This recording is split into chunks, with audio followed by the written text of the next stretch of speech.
Assalamualaikum warahmatullahi wabarakatuh. Perkenalkan, kami dari kelompok 7 Statistika kelas SS02. Di sini kami akan mempresentasikan hasil dari proyek statistika kami yang berjudul Analisis Kepuasan Mahasiswa PPKU IPB angkatan 61 terhadap Kantin Purple Corner IPB. Kelompok kami sendiri terdiri dari beberapa anggota kelompok. Ada Anggi Aulia, Jessica Permata Khadijah, Angel Valerie Tolandang. Kemudian ada Muhammad Faik Hakam, Dava Sabri Al-Falah, Naisa Sakilah Nur, Hafiz Taswa Krisnawala, Ramzi Husaini Arnen, dan juga Salsabila Zahra Altaf. Pada kali ini kami akan mempresentasikan mulai dari pendahuluan, kemudian ada metodologi dan juga daftar pustaka. Selanjutnya untuk pendahuluan akan dijelaskan oleh teman atau rekan saya, Anggi dan juga Ramzi. Kepadanya dipersilakan. Oke, baik, kita membahas yang pertama yaitu latar belakang. Menurut Organisasi Kesehatan Dunia, bahwa lebih dari 200 penyakit dapat menular melalui makanan, atau penyakit ini dikenal juga sebagai penyakit bawah pangan atau foodborne diseases. Sekitar 70% kasus keracunan makanan di dunia itu disebabkan oleh makanan siap santap atau makanan yang sudah diolah. Salah satunya adalah makanan yang berasal dari kantin. Kebersihan dan sanitasi kantin seringkali menjadi perhatian yang utama, di mana aspek kebersihan ini tidak hanya mempengaruhi kesehatan, tetapi juga tingkat kepuasan mahasiswa sebagai konsumen. Latar belakang kami selanjutnya adalah panduan persyaratan higien dan sanitasi untuk makanan jajanan diatur dalam Keputusan Menteri Kesehatan Republik Indonesia Nomor 942 Menkes SK7 2003 tentang pedoman persyaratan higien sanitasi makanan jajanan. Jadi alasan kenapa kami mengeluarkan tentang penelitian tentang ini tidak hanya kami didasari oleh kesehatan, namun kami juga didasari oleh undang-undang peraturan yang jelas oleh pemerintah resmi sekaligus. Adapun rumusan masalah dari penelitian kami adalah yang pertama, bagaimana tingkat kebersihan kantin Purple Corner IPB berdasarkan standar sanitasi yang berlaku. Yang kedua, seberapa berpengaruh kebersihan kantin Purple Corner terhadap kesehatan mahasiswa atau mahasiswi PPKU IPB angkatan 61. Yang ketiga, apakah ada hubungan yang signifikan antara kebersihan kantin Purple Corner dengan resiko gangguan kesehatan yang dialami oleh mahasiswa atau mahasiswi PPKU IPB angkatan 61. Yang keempat, bagaimana tingkat kepuasan mahasiswa atau mahasiswi IPB angkatan 61 terhadap kebersihan dan sanitasi kantin Purple Corner. Selanjutnya ada tujuan penelitian. Yang pertama, untuk mengidentifikasi tingkat kebersihan kantin Purple Corner berdasarkan standar sanitasi yang berlaku. Yang kedua, untuk menentukan prevalensi kesehatan pada mahasiswa PKU IPB angkatan 61 yang sering mengkonsumsi makanan di kantin Purple Corner. Yang ketiga, mengidentifikasi hubungan antara tingkat kebersihan kantin Purple Corner dengan risiko gangguan kesehatan mahasiswa PPKU 61 IPB. Dan yang terakhir adalah meningkatkan tingkat kepuasan mahasiswa atau mahasiswi PKU IPB angkatan 61 terhadap kebersihan dan sanitasi kantin Purple Corner. Tinjauan pustaka.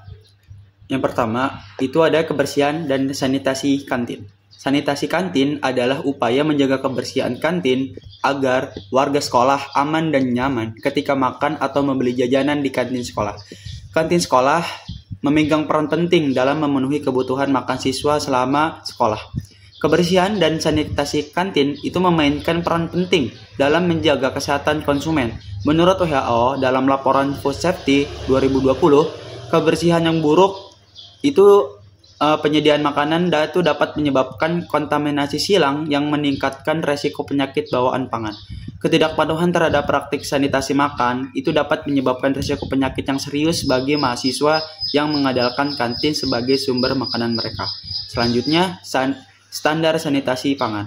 Menurut Undang-Undang Republik Indonesia Nomor 18 Tahun 2012, sanitasi pangan adalah upaya untuk menciptakan dan mempertahankan kondisi pangan yang sehat dan higienis, yang bebas dari bahaya pencernaan biologis, kimia, dan benda lain. Sanitasi makanan itu berkaitan erat dengan higiene dan tidak dapat dipisahkan. Prinsip sanitasi dan higiene perlu diterapkan untuk menjaga keamanan makanan. Peraturan Menteri Kesehatan Republik Indonesia Nomor 1096 Tahun 2011 juga menegaskan bahwa setiap fasilitas penyediaan makanan harus memenuhi standar kebersihan yang mencakup pengolahan, penyajian, dan penyimpanan bahan pangan. Selanjutnya, itu adalah penyakit bawaan pangan. Berdasarkan data dari WHO pada tahun 2015, ada 600 juta orang di dunia yang sakit setelah mengonsumsi makanan yang terkontaminasi, dan 420.000 orang dilaporkan meninggal setiap tahunnya akibat mengonsumsi makanan yang tidak aman. Makanan yang tidak aman itu mengandung bakteri, virus, parasit, atau zat kimia yang berbahaya yang menyebabkan lebih dari 200 penyakit, mulai dari diare hingga kanker. Jika proses pengolahan makanan itu tidak berjalan dengan baik dan benar, maka makanan dan minuman itu dapat mengandung mikroba sehingga dapat mengganggu kesehatan. Selanjutnya, itu kepuasan mahasiswa terhadap sanitasi kantin. Kualitas atau produk hidangan itu adalah salah satu faktor yang mempengaruhi kepuasan pelanggan. Beberapa aspek pelanggaraan makanan termasuk pembelian bahan makanan, penyimpanan bahan makanan, pengolahan makanan, penyajian makanan, dan higienis sanitasi. Aspek tersebut mempengaruhi kepuasan pelanggan secara tidak langsung. Cita rasa penampilan, besar porsi, ketepatan waktu, dan kebersihan adalah indikatornya. Sehingga penting untuk memahami tingkat kepuasan pelanggan. Kantin didirikan bukan hanya untuk keuntungan kantin, tetapi untuk kepentingan umum. Mereka harus mempertimbangkan keuntungan, keadilan, keamanan, dan keselamatan pelanggan, serta tidak merugikan pedagang. Bahan dan data. Yang pertama, jenis data. Jenis data yang digunakan dalam penelitian ini adalah data primer, yaitu data yang diambil secara langsung dari objek pengamatan maupun kuesioner. Lalu yang kedua, sumber data dalam penelitian ini berasal dari objek pengamatan, dan dalam penelitian ini data diperoleh langsung dari kuesioner yang disebarkan kepada mahasiswa PKU IPB University. Lalu yang keempat, karakteristik data. Karakteristik data yang digunakan dalam penelitian ini bersifat kuantitatif. Berdasarkan sifat yang digunakan, data kuantitatif mencakup tabel, grafik, dan angka yang mencakup seluruh data penelitian. Menggunakan data kuantitatif akan memberikan kesimpulan yang kuat untuk menjawab tujuan penelitian kali ini. Lalu yang kelima, keabsahan data.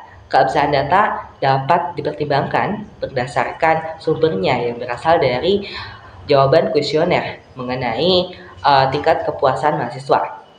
Kuesioner yang dibuka hanya dapat diakses oleh mahasiswa IPB dan menggunakan email khusus IPB. Maka tidak ada mahasiswa ataupun pihak lain yang dapat mengakses kuesioner tersebut, sehingga data yang digunakan memiliki keabsahan yang tinggi. Selanjutnya, metode pengumpulan data. Populasi dalam penelitian ini adalah mahasiswa PPKU IPB University angkatan 61.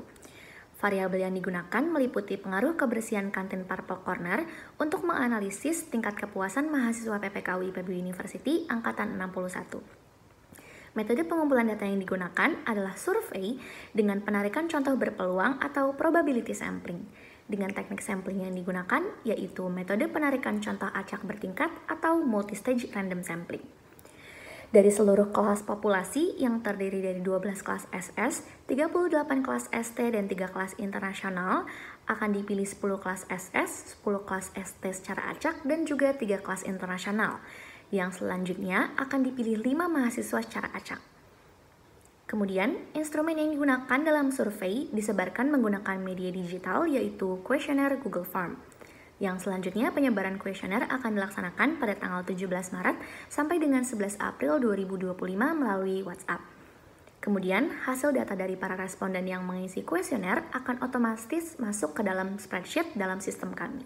Selanjutnya yaitu metode analisis data. Data yang terkumpul kemudian akan dianalisis menggunakan metode analisis deskriptif. Metode ini merupakan teknik analisis statistik yang digunakan untuk menggambarkan, merangkum, dan menyajikan data dalam bentuk yang mudah dipahami, seperti angka, grafik, atau tabel, tanpa melakukan kesimpulan atau generalisasi lebih lanjut. Dalam analisis deskriptif, hasil data dapat disajikan dalam berbagai bentuk seperti diagram batang atau bar chart, diagram lingkaran atau pie chart, dan diagram kotak garis atau box plot. Baik, demikianlah presentasi dari kelompok kami, kelompok 7 Statistika kelas SS02. Lebih kurangnya mohon dimaafkan. Wabillahi taufik walhidayah. Wassalamualaikum warahmatullahi wabarakatuh.